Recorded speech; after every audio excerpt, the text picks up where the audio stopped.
was gracious enough to invite me down here with his cousin. They have some seriously nice wheels.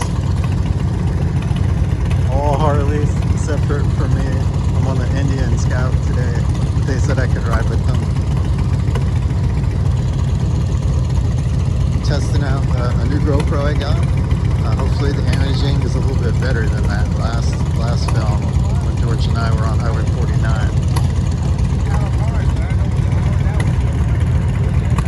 Alright, hoping for a safe ride. So what kind of bike do you have? It's a Sportster, right? Harley Sportster? I can't hear another what? Harley Sportster, yeah? Yeah. What year? 2019. 2019. I like that brown and the black contrast. It looks cool. Yeah. And the windscreen. How do you like that bug screen that the fly visor? It Helps. Yeah. I keep threatening to get one, and then I just never end up pulling the trigger. They look nice.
Alright, here we go. Hopefully this is recording good.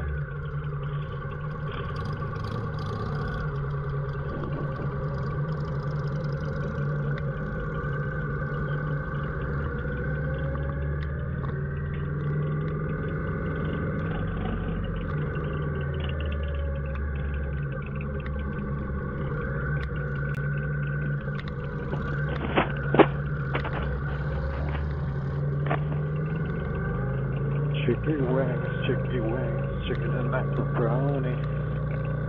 Kicking it with my own.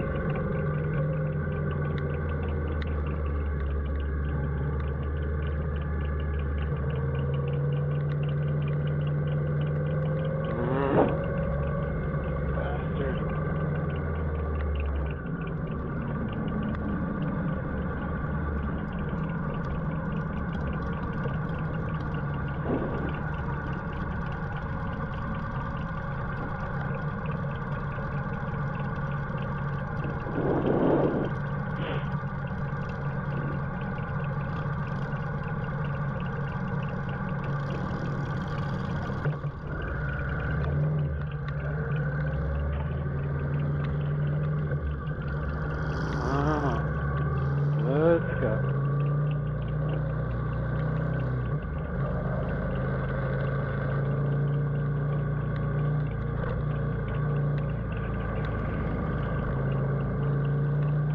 All right.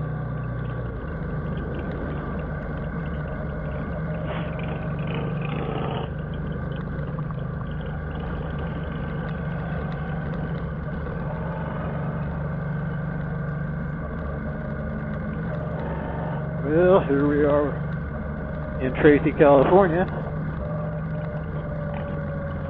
It's south of Stockton. Riding with George and his some of his family and friends. Beautiful day out. Late March 27th to be precise.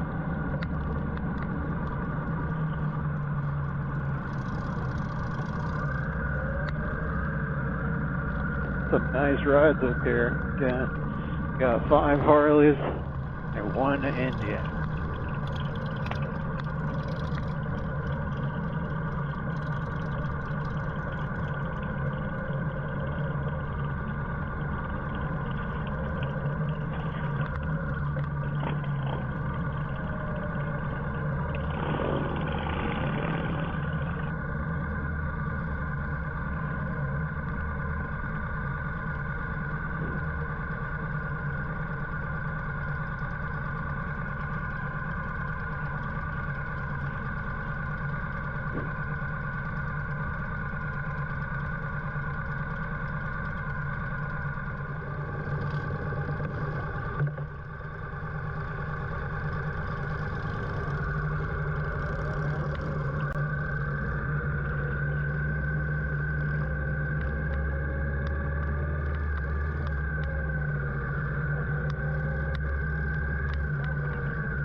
Alright, we're back recording. Sorry for that brief intermission. One thing I will say about this GoPro, so far it's chewing through the battery. Started off at 100, now I'm at 37. I haven't used it that much. May have to invest in some more batteries.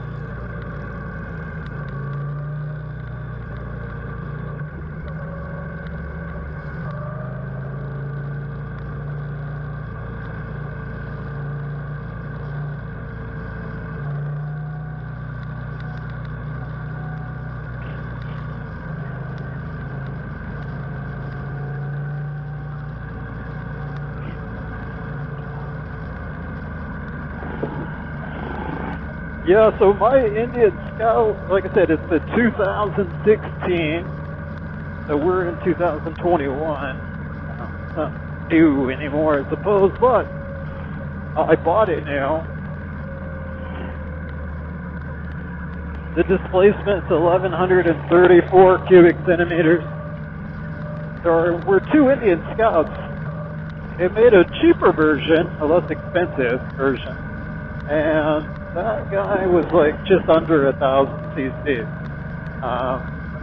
There was also less chrome, right? A lot of matte black on that version. Looked good. I was halfway considering buying it, but one of the things they did was to take out essentially 5th gear.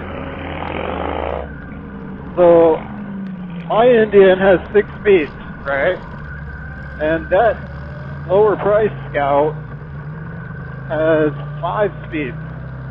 But if you actually look at the gearing ratios, they just literally pulled 5th gear out of the standard Scout, right? And I find 5th gear one of the more useful gears.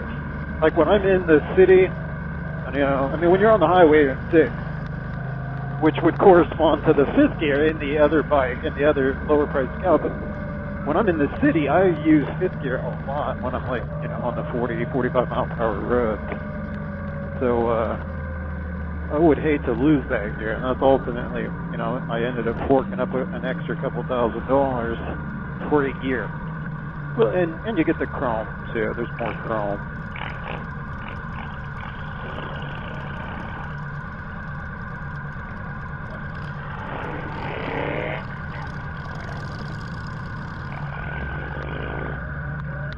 Other things, my Scout has the real leather brown seat, which I think, if memory serves me, the other Scout, the cheaper Scout, had like a black seat, I think it was, of like nylon or not nylon, but kind of pleather or something.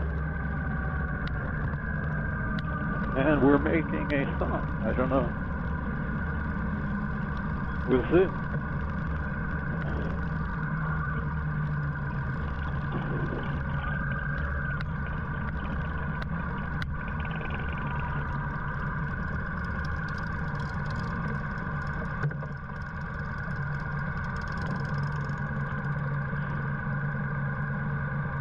Guess we're parking.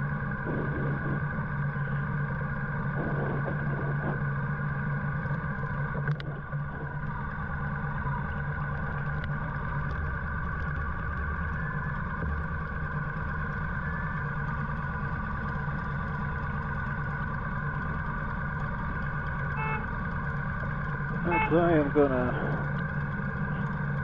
pause the video for a second.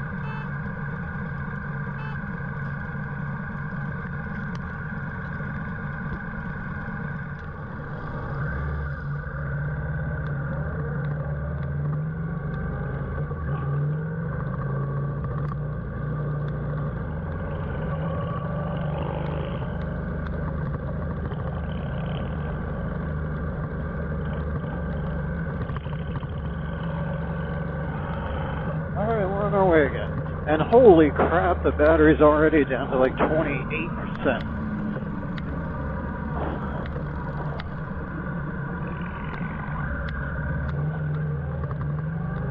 They do sell the extra batteries, but it would be pretty impossible for me to just change these mid-flight.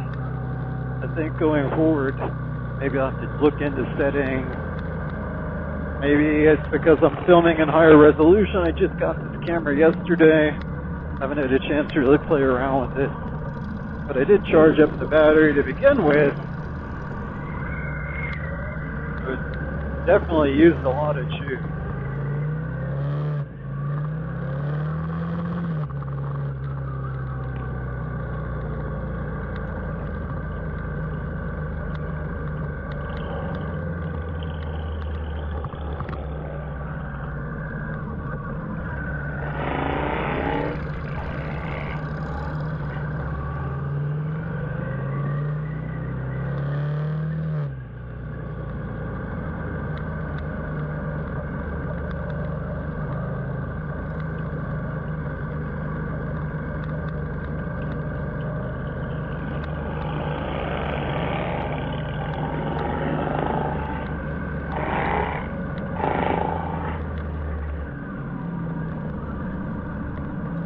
You gotta love the sound, or at least I do.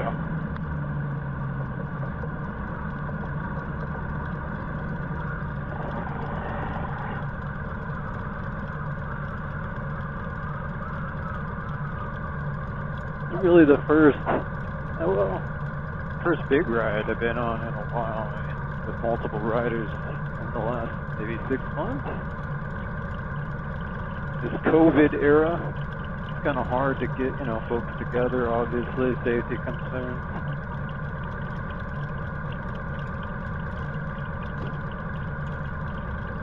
I myself am fully vaccinated.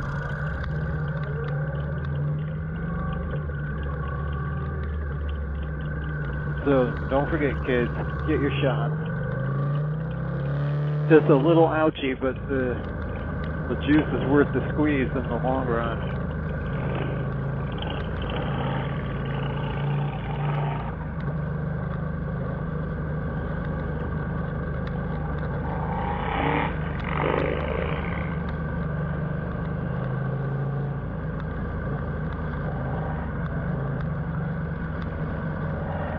I think part of what was using a lot of batteries was that I actually had the camera on, but not recorded, but it was on the whole way from Sacramento down here. My guess is that it just used a lot of power while it's on. So I should have just left the camera completely off until I got to closer to our destination. Well, things you'll learn for the next time.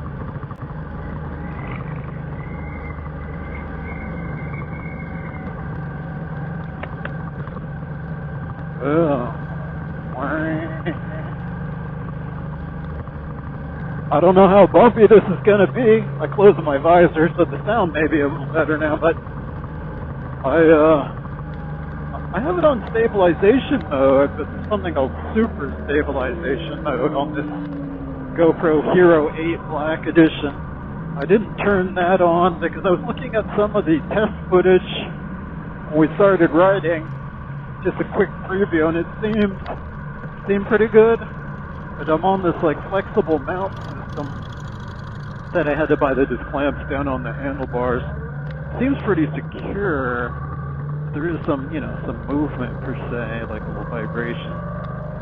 It's not quite as stable as like just bolting it onto the handlebar.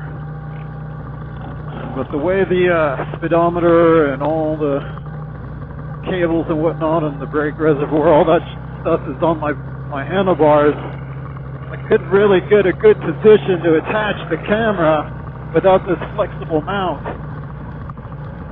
My two other bikes, the Shadow and my 919 Hornet, they have a little bit more accessibility in the center, so I think I could direct mount it to the bars. We're going about 65 miles an hour. God only knows what the speed limit is here. Like I said, I don't know Tracy, California, but it's nice looking. Nice smooth street.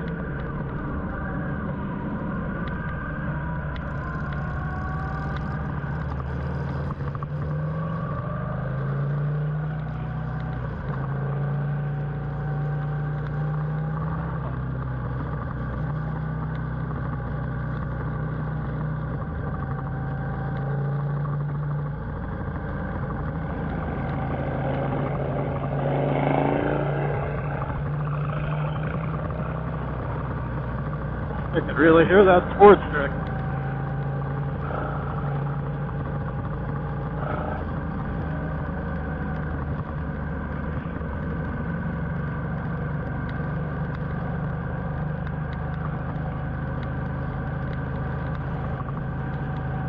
Hey, speed limit 50.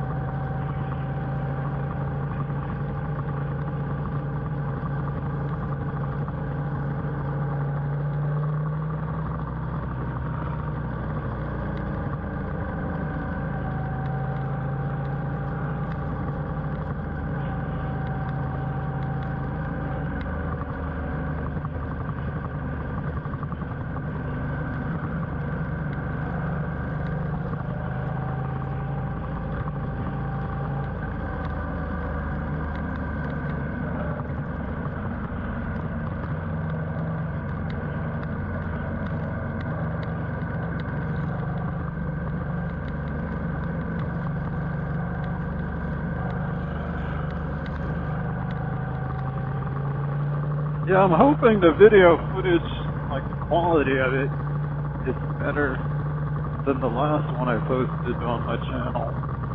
That one I was using like one of my kids' $70, $50, I don't know, imitation GoPros. It's pretty low tech.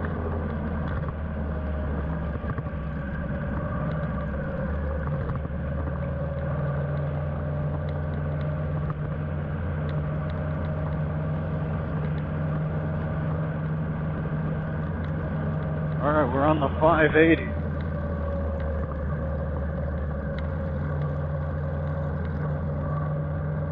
Putting it back down into my favorite gear, 5th gear.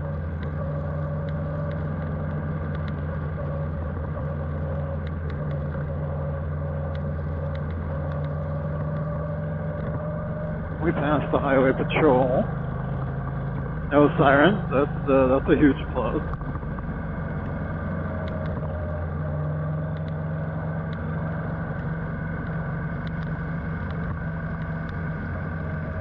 Just a little bit of patchwork on this road, that's for sure.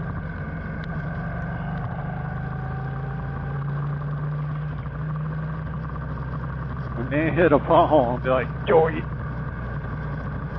hang on, lady, we going for a ride. Yes, that was an Indiana Jones 2 Temple of Doom reference.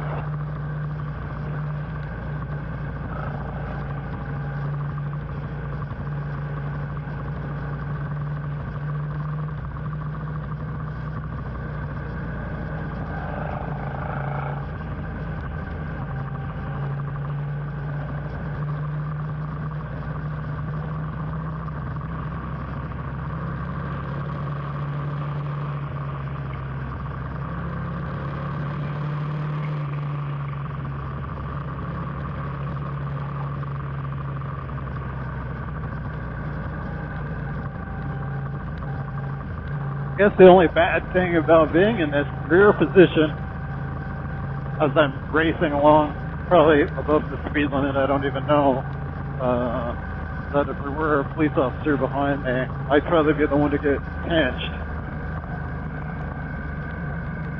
Oh well, it would make for good must-see TV.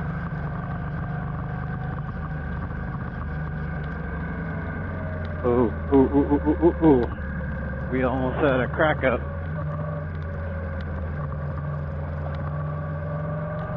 But it's okay, thank goodness.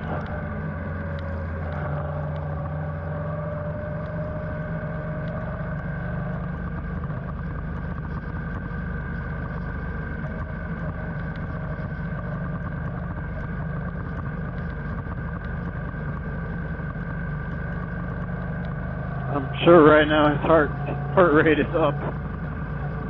You know, in those moments, it's really surreal. Like you kind of have a disconnect, like right before an accident or in an accident, like out of body. But I'm sure going through his mind is, not my bike. Don't drop the bike. You know, people with usually typically love their rides, put a lot of themselves into it, blood, sweat, and tears, making it look good. I don't know. It's a little different than a car. It's it's very personal. Almost like a horse or something. I mean, I rode horses a little bit, but you feel more connected to your machine. And anytime I've had a little whoopsie-daisy, usually my first thought, some reason, and it shouldn't be, is like, no, my motorcycle. Yes, I have a cracked rib, but my poor bike really messed up. I'm trying not to curse here, but that's usually what's going through my mind. You know.